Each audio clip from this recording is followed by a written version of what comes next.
ভেতরে এসো।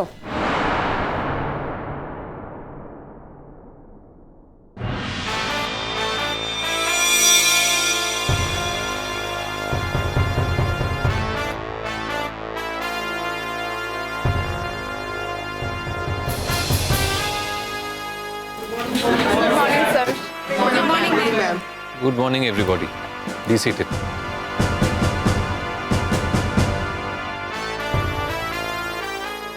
ডক্টর রাহুল চ্যাটার্জি, আমি তোমাদের আগেই বলেছিলাম যে রাহুল স্যার তোমাদের পড়াতে আসবেন। তোমরা কিন্তু সত্যিই ভীষণ লাকি যে রাহুলের মতন একজন টিচার তোমাদের পড়াবেন। আমি কিন্তু তোমাদের আগেই বলেছি যে রাহুল আমার ব্যাচমেট ছিলেন। উনি স্টুডেন্ট হিসেবে যতটা সাকসেসফুল, টিচার হিসেবেও কিন্তু ইকুয়ালি পপুলার। তোমাদেরও সেম এক্সপিরিয়েন্সই হবে। তবে হ্যাঁ, আমি একটা কথা তোমাদের অ্যাসিওর করতে পারি যে একদিন এই ইউনিভার্সিটিতে, এই কলেজে স্টুডেন্টদের ঢল নামবে শুধুমাত্র রাহুলের কাছে ক্লাস করার জন্য। আসলে শ্রেষ্ঠটা আমার খুব ভালো বন্ধু, তো সেই জন্য সবকিছু একটু বাড়িয়ে বাড়িয়ে বলছে। আমি না ওই টিপিক্যাল টিচার স্টুডেন্ট রিলেশনে একদম বিশ্বাস করি না, জানো তো। দেখো, হতেই পারে যে আমি হয়তো কিছু ব্যাপারে একটু বেশি জানি, আবার তোমরা হয়তো আমার থেকে কিছু ব্যাপারে অনেকটাই বেশি জানো, হতেই পারে। কিন্তু এই ওয়ান ওয়ে ট্রাফিকের মতন ক্লাস করা, ওইটা আমি কখনো করিনি, করব না, করতে চাইও। আমরা সবাই বন্ধুর মতন মিশবো। টিচার স্টুডেন্ট বলে কিছু থাকবে না, আমরা সবাই বন্ধুর মতো মিশবো। দেখো, আমরা হয়তো কখনো ক্লাসরুমে ক্লাস করব, কখনো হয়তো আমরা ক্লাসের বাইরে গিয়ে বাগানে বসে ক্লাস করতে পারি, কখনো লাইব্রেরি রুমে গিয়েও ক্লাস করতে পারি। আর হ্যাঁ, আরেকটা কথা, কখনো সখনো আমার বাড়িতেও কিন্তু ক্লাস হতে পারে। তার মানে আমার বাড়ির দরজা তোমাদের সবার জন্য খোলা।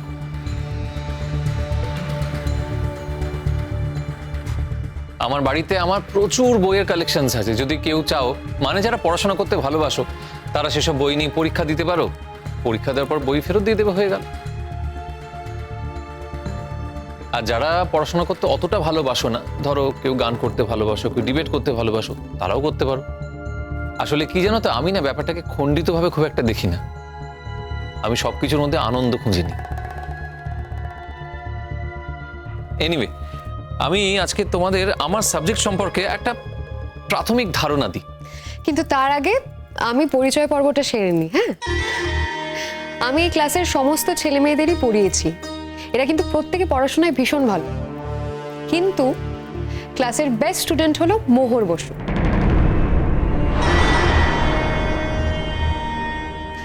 না, আমি জানি আমার হয়তো এই কথাটা সবার সামনে বলাটা ঠিক হচ্ছে না, কিন্তু কোনো উপায় নেই। মোহর পড়াশোনায় বেস্ট। ও এবছর পরীক্ষায় ফার্স্ট ক্লাস ফার্স্ট হয়েছে।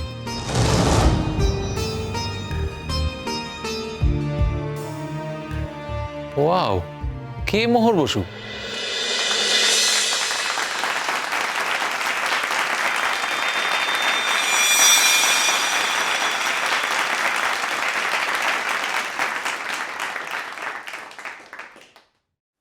কংগ্রাচুলেশনস।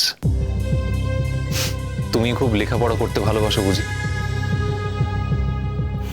হ্যাঁ স্যার, সত্যি কথা বলতে লেখাপড়া করতে আমি সত্যিই খুব ভালোবাসি। ওকে, গ্রেট। আমিও চেষ্টা করব আমার তরফ থেকে যতটা সম্ভব তোমাকে হেল্প করার।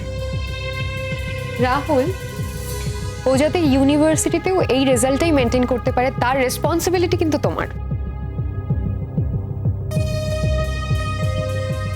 I am honoured. আমাকে রেসপন্সিবিলিটি যখন তুমি দিয়েছো, তখন আমি সেটা মাথা পেতে নিলাম। কিন্তু আমার একটা কথা আছে, স্টুডেন্টকে কিন্তু টিচারের সঙ্গে কোঅপারেট করতে হবে। শোনো মোহর, শুধু ক্লাসরুমে বসে লেখাপড়া নয়। আমি তো বলছি বারবার সবাইকে যে আমার বাড়ির দরজা খোলা আছে, আমার বাড়িতে আসবে, আমরা একসঙ্গে বসে পড়াশোনা করব। তোমার বিষয় আমি শুনবো, আমার বিষয় তুমি শুনবে। এই যে আমাদের সাবজেক্ট, এই সাবজেক্টের উপর বিদেশের লেকচার শুনতে পারি, শুধু নোট নিয়ে প্রথাগতভাবে পড়াশোনা করা এখন না এক্স্যাক্টলি এগুলো ঠিক চলে না, জানো তো। এখন একটু পাল্টে গেছে তো পড়াশোনাটা। আর আমি ঠিক প্রথাগত এই রকম শিক্ষায় অভ্যস্ত নই, বিশ্বাসও করি না। বুঝতেই পারছো আমার কথা শুনে, আমি একটু অন্যরকমের টিচার। পড়াশোনাটাও আমি একটু অন্যরকম ভাবেই করাই। থ্যাংক ইউ স্যার, আমি বুঝতে পেরেছি আপনার কাছ থেকে আমার অনেক কিছু জানার থাকবে। আমি নিশ্চয়ই আপনাকে কোঅপারেট করব স্যার। আমিও চাই ভালো রেজাল্ট করতে। আর এই কলেজ আমাকে অনেক কিছু দিয়েছে। এখন আমি ইউনিভার্সিটিতে এসেছি, আমি চাই এই ইউনিভার্সিটির নাম উজ্জ্বল করতে। আমার অল্প কিছু কন্ট্রিবিউশন যদি এই ইউনিভার্সিটির জন্য থেকে থাকে, সেটা আমার কাছে অনেক বড় অনার স্যার। তিতির, এভাবে তো তুমি আমাকে ছোট করবে। মানে তুমি সবার কাছে আমাকে ভিলেন সাজাচ্ছ কেন?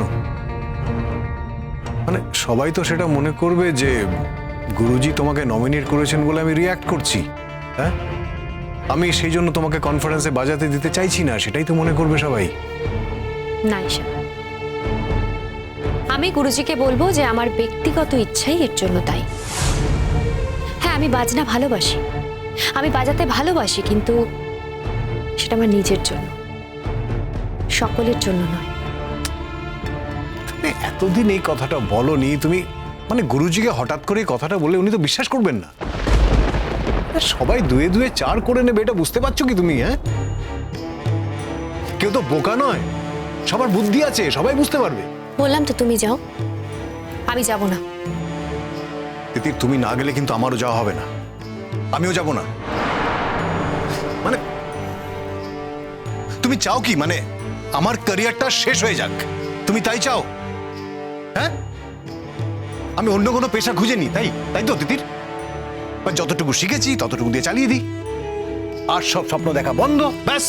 দেখো, তুমি আমাকে স্বপ্ন দেখতে শিখিয়েছো, আর আমি তোমার জীবনে এসে তোমার স্বপ্ন দেখাকে বন্ধ করে দেব, সেটা তো হতে পারে না। তাই তো মনে হচ্ছে। না, তাই মনে হচ্ছে না। দেখো ঈশান, আমি চাই না তোমার স্বপ্নের কোনো শরীক ঢুকে যাক, সেজন্যই আমি নিজে থেকে সরে আসছি। আমি চাই তোমার স্বপ্নটা তোমার একার থাক। ডোন্ট মিসআন্ডারস্ট্যান্ড মি প্লিজ তিতির। ঈশান, চিৎকার করো না, আমি তোমাকে মিসআন্ডারস্ট্যান্ড করছি আমি না। চিৎকার করতে বাধ্য হচ্ছি তিতির, বাধ্য হচ্ছি। তুমি আমাকে শুধু শুধু ব্লেম করছো, এটা আমার প্রাপ্য নয়। এরকম যদি হয় তাহলে কিন্তু আমার পক্ষে, মানে আমার পক্ষে। কি থামলে কেন বলো? না, কিছু না।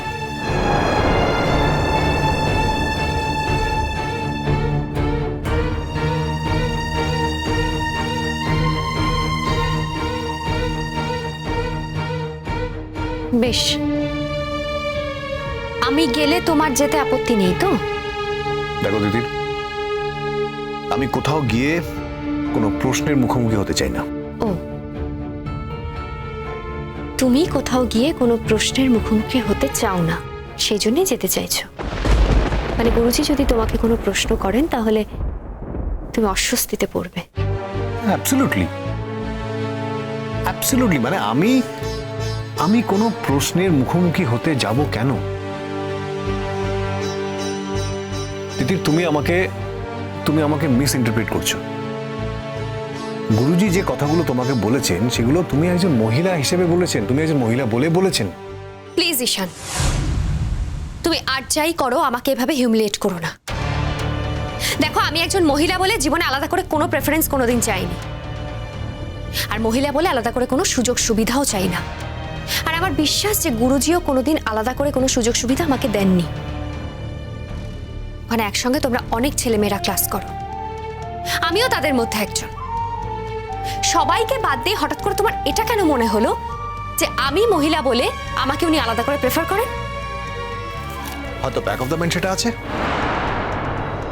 হয়তো। মানে সব মেয়েকেই হয়তো করেন, আর তুমি হয়তো সবার থেকে বেটার, তাই হয়তো গুরুজি তোমাকে কনফারেন্সে পাঠাচ্ছেন, গুরুজি তোমাকে অ্যাওয়ার্ডের জন্য নমিনেট করছেন, গুরুজি তোমাকে অ্যাওয়ার্ড দিতে চাইছেন।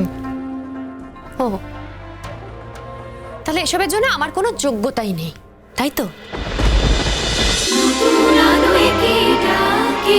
oh,